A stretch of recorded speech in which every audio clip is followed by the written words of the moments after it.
যে নির্বাচন ডিসেম্বরে এমন একটি কথা আছে এবং যেটি বিএনপিও বলছে যে দ্রুত নির্বাচনের জন্য, কিন্তু আপনারা কি মনে করেন যে নির্বাচন কি ডিসেম্বরের ভিতরে হওয়া উচিত না আগে হওয়া উচিত? আপনাদের নির্বাচন সম্পর্কে কি ধারণাটা আছে?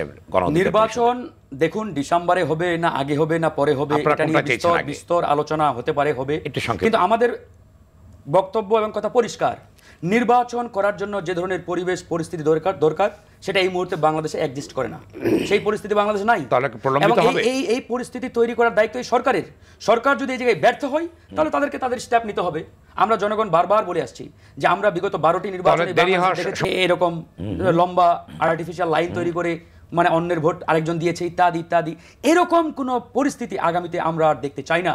এদেশের তরুণরা বিগত 15 বছরে ভোট দিতে পারে নাই, তাদের ভিতরে একটা চরম আকাঙ্ক্ষা বিরাজ করছে ভোট দেওয়ার জন্য।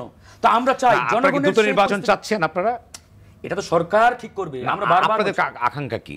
আমাদের আকাঙ্ক্ষা নির্বাচনের পরিবেশ চূড়ান্ত করে তারপরে নির্বাচন দিতে হবে এবং এটা যত দ্রুত সম্ভব, কারণ এই সরকার ডে বাই ডে যেভাবে ফেইলিওরের দিকে যাচ্ছে আসলে দ্রুত দিতে হবে। ধন্যবাদ। আমি বারবার চেষ্টা করছেন যে নতুন দলকে স্পেস দিতে নির্বাচন বিলম্বিত হচ্ছে বলে বিএনপি অনেকে মনে করেন। আপনি কি মনে করেন যে আপনারা তো নির্বাচনের কথা বলছেন, কিন্তু ওরা দুজনে বললেই আমার না বললে চলে না? আপনাকে তো সেটা এই শোনেন, আমরা তো আন্দোলন করেছি 90 সালে। কিসের জন্য করেছিলাম? একটা নিরপেক্ষ নির্বাচনের জন্য করেছিলাম। কারণ বেশ এরশাদ সাহেব একটা সংসদ থাকা অবস্থায় সেটাকে ভেঙে দৈর্ঘ্য ক্ষমতা দখল করেছিল। 9 বছর আন্দোলন সংগ্রাম করার পর এরশাদ বিদায় নিল, একটা নির্বাচন হলো। নির্বাচনের পরিস্থিতি ফারুক হাসান যেটা বলছেন, দেশের পরিস্থিতি খারাপ, নির্বাচনের কথা তো আপনি বলেন। চৌকস আপনার প্রশাসন ছিল 86-এ, সাংঘাতিক চৌকস, কিন্তু 86 নির্বাচনটা কি হলো? নির্বাচন হয়ে গেল, 48 ঘন্টা বন্ধ রাখলো নির্বাচন। ফলাফল আওয়ামী পক্ষে যাচ্ছিল, 48 ঘন্টা বন্ধ রাখলো। ওই চৌকস যে সমস্ত সেই সময় কর্মকর্তা তারা কোনো পদক্ষেপ নিয়েছে? নেয়নি। 88 সালে একটা নির্বাচন তারা আরও চৌকস হয়েছে। তো 88 নির্বাচন তো কোনো রাজনৈতিক দল নির্বাচনে অংশগ্রহণ করেনি। তো চৌকস এই সমস্ত অফিসাররা কী করেছে? কিছু করেছে? করেনি। এই সমস্ত কর্মকর্তা অফিসার তারাই ছিল। অর্থাৎ 2001 সালে যখন নির্বাচন হলো, সেই নির্বাচনকে ভোট কাটতেও গেল না, কাউকে মারতেও গেল না, ধরতেও গেল না, পার্টি ভোট ভাঙতে গেল না, পোস্টার ছিঁড়তে গেল না। সেই একই প্রশাসন লোক 96 একই প্রশাসন করলো, 2001 সালে একই প্রশাসন করলো, 2008 সালে গিয়ে ওই প্রশাসন সঠিক মতোই করেছে। কিন্তু সেনাবাহিনী মঈনুদ্দিন ফখরুদ্দিনের একটা কারসাজি করে কিছু ভোট তার নৌকামার কাছে মেরে বলতে চাইছে রাষ্ট্র ক্ষমতা বা সরকারে থাকে তাদের উপর নির্ভর করে। এখন যদি দলীয় সরকার নির্বাচন হয়, ওই দুটা ছিল দলীয় সরকার নির্বাচন, যে কারণে ওই দুটা নির্বাচন প্রশাসন কাজে লাগেনি। এই 4টা নির্বাচন হয়েছে দলীয় সরকার ছাড়া, যে কারণে প্রশাসন সুন্দরভাবে কাজ করেছে। তো এখন তো দলীয় সরকার নেই। বিগত 3টা নির্বাচন হলো, সংসদ সদস্যরা সংসদ থেকেই নির্বাচন করেছে। এসপি পুলিশ বা স্যার বলছে, আমরা যারা নির্বাচনে মাঠে ছিলাম আমাদেরকে পিটিয়ে দিয়েছে, পার্থক্য ছিল। এখন তো সেটা নাই।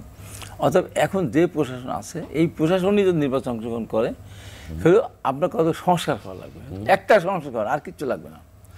নির্বাচনকে সুষ্ঠু করার জন্য, দেশকে সঠিক পথে পরিচালনা করার জন্য একটা কাজ করেন, শুধু একটা কাজ। সেটা কি? পরিষ্কারভাবে আপনি লিখে দেন যে নির্বাচনের সময় কেউ যদি কারো পোস্টার ছেড়ে অফিস ভাঙচুর করে, মিছিলে আক্রমণ করে, একদম যুক্তিযুক্ত কারণে তার প্রার্থীরা বাতিল হয়ে যাবে। কোনোভাবেই আসে নির্বাচন করতে পারবে না। নির্বাচনের দিনে যদি সে ভোট লাইনে দাঁড়িয়ে ফলস ভোট দেয়, মিথ্যা ভোট দেয়, সেন্টার দখল করতে চায়, হুমকি দেয়, মানুষকে মারধর করে, সাথে সাথে তখন ওই নির্বাচনের প্রার্থী বাতিল। দেখেন তো আর কেউ করেন নাকি? এটা কেউ এটা করবে না। আর নির্বাচনটা এরপরে হতে হবে, নির্বাচনকালের সময় নিরপেক্ষ সরকার নির্বাচন হতে হবে। তাহলে এই যে 5 বছর আমি দেশ পরিচালনা করার পরিপ্রেক্ষিতে আমি 5 বছর পর যখন নিরপেক্ষ সরকারের কাছে ক্ষমতা যাবে, তারা যখন নির্বাচনটা করাবে, তখন জনগণ ভোট দিবে। আমি ভালো কাজ। অর্থাৎ তরুণ দুই নেতাই বলবার চেষ্টা করলেন যে যেটা ফারুক বললেন যে কাকে দিয়ে করবেন আপনি? তাহলে কে করবে নির্বাচন? যদি আপনি চান নির্বাচন সঠিক করে দেন, এই প্রশ্ন দিয়ে হবে। আর 7 বছরে আপনার হবে না, তার কারণ এখন প্রশ্ন কারা আছে। আমি সর্বপ্রথম এই পরিবর্তন হওয়ার পর বলেছিলাম অনতি বিলম্বে অন্তত 50,000 পুলিশের সিপাহী নিয়োগ দিতে হবে। 1 মাসের ট্রেনিং দিয়ে মাঠে ছেড়ে দেন, একটাই ওদের শেখাতে হবে সৎ থাকতে হবে, আর কিছু এসআই না। মানে 1 মাসের ট্রেনিং হয়ে যাবে? 1 মাসে কেন, আমরা 1 মাসের ট্রেনিং মুক্তিযুদ্ধ যেতে ওসব ছিল চোর। আমাদের প্রশাসন যারা এসপি ছিল কি করেছে, এখানে যদি যারা প্রধান যদি থাকে নিরপেক্ষ, তাহলে তো সেই ক্ষেত্রে আপনি তো বললেন যে এসপি নেন, কিছু ম্যাজিস্ট্রেট নেন, কিছু মুন্সিফ নেন। আমি বলেছিলাম উচ্চ আদালত কিছু বিচারক দেন, নিয়োগ করছেন, করেছেন নিয়োগ। আপনি চিন্তা করতে পারেন পৃথিবী সৃষ্টি হওয়ার পর কোথাও কোনো দেখেছেন 6টা মামলা 2টা মার্ডার কেস, হত্যা মামলা, রিমান্ড চলাকালীন সময় কাউকে জামিন দিয়েছে পৃথিবী ইতিহাসে আছে? দিল কে? ওই ম্যাজিস্ট্রেট। কোন ম্যাজিস্ট্রেট? যে ম্যাজিস্ট্রেট সারা শরীরে আওয়ামী লীগের রক্ত প্রবাহিত, তাকে ট্রাম্প বলেছিল জামিন দাও, বা বাইডেন বলেছিল জামিন দাও, না মোদি বলেছিল জামিন দাও? না, বলে নাই। আমি ওই দিনই বলেছিলাম তা এই মুহূর্তে তাকে সাসপেন্ড করার দরকার, আইনের আওতায় নিয়ে এসে তাকে প্রশ্ন করার দরকার, তুমি আইন কোথায় পেলে? রিমান্ড চলাকালীন সময় তুমি একটা আসামি জামিন দিয়ে দাও।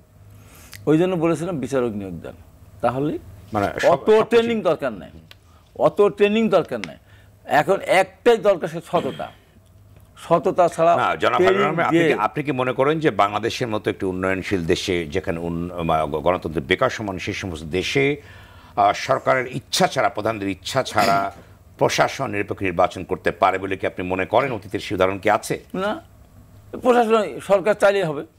আমি তো শুনেন, আপনি এখানে আপনি কি বলেছিলাম যে সরকার মানে ক্ষমতা হস্তান্তর করবে, নিরপেক্ষ সরকারের প্রধান হবে শেখ সেলিম, নির্বাচন কমিশন হবে আমু, স্বরাষ্ট্রমন্ত্রী হবে মোহাম্মদ নাসিম। আমার নির্বাচন চাই, রাজি। কারণ যখনই সরকার দল মানে থাকবে না, সংসদ সরকার থাকবে না, নির্বাচন করবে, তখন ওই আমিও কিছু করতে পারে, সেলিমও কিছু করতে পারবে না। ধন্যবাদ। এই জন্য বলছি এই পরিস্থিতিতে নির্বাচন হবে ডিসেম্বর কেন, তার আগেও নির্বাচন করতে পারে যদি সরকার চায়। তার আমার ভোটার লিস্ট রেডি, সব কিছু রেডি। ধন্যবাদ। দলকে অনেকে বলার চেষ্টা করছেন কিংস পার্টি কিংবা আপনারা সরকারের ব্লেসিংসে আছেন এবং দল গোছানোর সুযোগ দিতে নির্বাচনটাকে প্রলম্বিত করার চেষ্টা চলছে বলে অনেকে মনে করেন। অর্থাৎ বিশেষ করে আপনি তো জানেনই যে অনেকে বলছেন প্রথমত গণমাধ্যমে এসে, আপনি কি মনে করেন? না, এটা তো আসলে একটা কি বলবো, যে এটা একটা ধরেন আমাদের যেটা হয় রাজনীতির মাঠে, কিছু গাল ভরা কথা বললে শুনতে মজা লাগে। এখন দেখেন এই যে সরকারটা কিংবা যে পরিস্থিতিতে আসলে মানে বাংলাদেশ 5ই আগস্টের পরে গেল, মানে বাংলাদেশে তো একটা গণ অভ্যুত্থান হয়েছে, বাংলাদেশের কোনো সাধারণ ঘটনা ঘটেনি। এটা এই ইতিহাসের গত 100 বছরের ভেতরে, অন্তত 100 বছরের ভেতরে সবচেয়ে বড় ঘটনা ঘটেছে। এই গণ অভ্যুত্থানের মধ্যে একটা রাজনৈতিক জনগোষ্ঠীর উত্থান হয়েছে এখানে, যাদের প্রধানত যারা হচ্ছে তরুণ। তাহলে এই তরুণদের যে রাজনৈতিক উত্থান হয়েছে এবং গণ অভ্যুত্থানের তো একটা আকাঙ্ক্ষা তৈরি হয়েছে। গণ অভ্যুত্থান তো সাধারণ, যে ধরেন আমি নিজেও যুগপৎ আন্দোলনের মধ্যে ছিলাম, আমি নিজেও যুগপৎ আন্দোলনের একজন রাজপথের সংগঠক, কিন্তু আমাদের যে যুগপৎ আন্দোলনের আমাদের যে লক্ষ্য ছিল, যে 31 দফার ভিত্তিতে আমরা যুগপৎ আন্দোলন করেছি, জনগণ তো আমাদের পেছনে আসেনি। কিন্তু জুলাইয়ে যখন আসলে শেখ হাসিনা তার পুরো রাষ্ট্রযন্ত্র এবং পুরো মাফিয়া গোষ্ঠীকে নিয়ে জনগণের বিরুদ্ধে, বিশেষ করে ছাত্র তরুণদের বিরুদ্ধে যুদ্ধ ঘোষণা করলো, তখন বাংলাদেশের মানুষের আকাঙ্ক্ষা, জুলাইয়ের আগের আকাঙ্ক্ষা আর জুলাইয়ের আকাঙ্ক্ষা তো এক জায়গাতে নাই। আকাঙ্ক্ষার একটা বড় ধরনের বিচ্ছুরণ হয়েছে, এটা মানে আকাঙ্ক্ষার উত্তরণ হয়েছে, মানুষ অন্য একটা জায়গাতে চলে গেছে। সেইখানে একটা রাজনৈতিক জনগোষ্ঠীর আবির্ভাব হওয়া এটা অবশ্যম্ভাবী ছিল। এখন এইটা ধরেন এই সরকার যদি না থাকতো, কথার কথা আমি মানে এই তর্কের খাতিরে যদি ধরে নেই যে এই সরকারটা নেই, বিএনপিকে আমরা যদি ওই সময় সরকার দিতাম, তাহলে কি এই জনগোষ্ঠীর উত্থান হতো না? এটা অবশ্যই হতো। অতএব এই যে অভিযোগগুলো করা হচ্ছে যে এটা একটা কিংস পার্টি, এটা আসলে পুরোপুরি বেসলেস। এটা এইখানকার, তাতে করে যেটা হচ্ছে যে এইখানকার তরুণদের, ছাত্রদের যে জনগোষ্ঠীর যে রাজনৈতিক উত্থান, সেই উত্থানকে আসলে তাদের এজেন্সিকে অস্বীকার করা হচ্ছে। তো এটার মাধ্যমে ব্যাপারটা এই জায়গা থেকে দেখতে হবে যে তাদের এজেন্সি আছে কিনা। মানে তাদের এজেন্সি কি এতটুকু যে যেই জুলাই আন্দোলনে, জুলাই গণ অভ্যুত্থানে শেখ হাসিনার রাষ্ট্রের পুলিশের বন্দুকের সামনে আবু সাইদরা খালি বুকে দাঁড়িয়ে গেল, তাদের তো এজেন্সি নিয়ে দাঁড়াইছে, এজেন্সি ক্লেম করার জন্য দাঁড়াইছে। তাহলে সেই এজেন্সিকে আপনি কোত্থেকে আসলে বিচার করবেন? সেটি কিংস পার্টির এজেন্সি? মোটেই তা না। এইখানকার জনগোষ্ঠীর ভেতরে বিশেষ করে বললাম আমি যে একটা বিরাট বড় রাজনৈতিক উত্থান ঘটেছে, সেই উত্থানকে আসলে স্বীকার করতে হবে।